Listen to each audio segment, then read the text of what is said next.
BB851, turn right heading 180.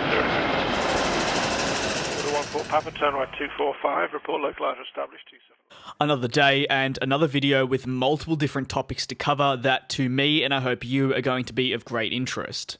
Before I begin, we're about to hit 11,000 followers over on Twitter, so do feel free to jump across and help me reach that goal. It'd be greatly appreciated. Today's focus though centers around 737 MAX news with American Airlines, Flybe, and a whole lot more. So sit back, relax, and enjoy the show. Beginning with the 737 MAX like we usually do, and news surrounding once again its return to service, it's been quite hard to keep up with the constant developments surrounding the type. However, most recently the EASA noted that they were satisfied with the changes that Boeing themselves had made, and were in the late stages of completely approving the jet for a re-entry back into service. Moving back to the United States, and the carrier American Airlines is also hoping for the same thing following a new development. The airline is currently planning on having the 737 MAX return to passenger operations by the end of the calendar year. The airline has scheduled daily flights from Miami through to New York from the 29th of December through to January 4th. This though would occur only following the approval from the FAA to recertify the type, something they're in the late stages of doing, but of course hiccups can occur and so can delays. This is also obviously not the first time we've had a date provided to us by a carrier. In fact, if you're with the channel back in 2019, we were often receiving updates and new dates from customers. However, seemingly every single time we got a date, that date never actually eventuated and it was pushed back further until we reached a point where airlines were just saying, we don't know. One of the big questions to also come out of the 737 MAX returning to service is if customers that are flying on board the type will be made aware that they're on board a 737 MAX. American Airlines has said that it plans on making its customers aware of the type they are flying on. However, to what capacity, this still remains to be seen. What's also worth noting is that there are still people to this day that do not actually know that two 737 MAXs had major incidents in the space of 5 months in 2018 and 2019 respectively. So while you watching and I am aware of what happened, there are people that don't understand the impact that it had on the aviation industry and the travel industry, and of course what's taken place. So the impact of its return is something we shall await to see and something I'm very intrigued about.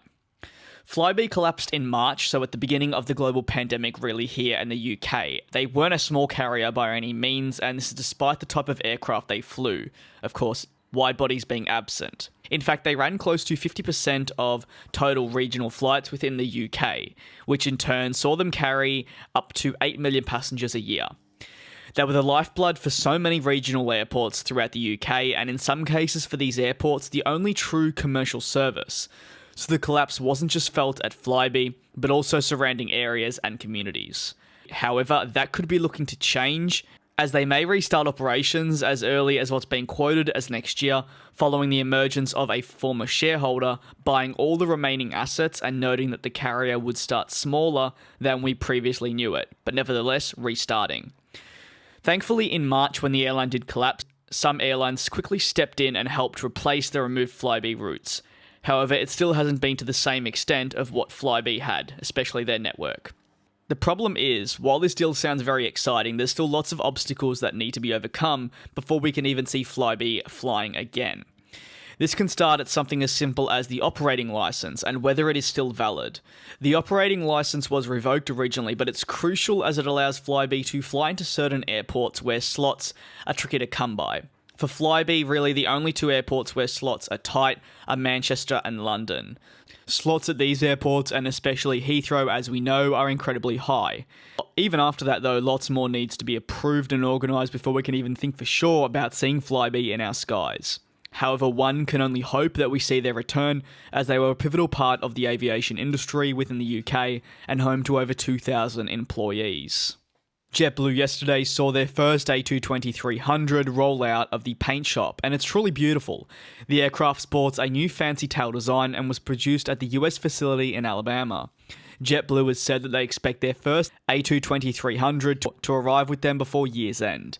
However, this will not be an uncommon sight in the future, as JetBlue has committed to many A220s that'll help them replace their current E190s.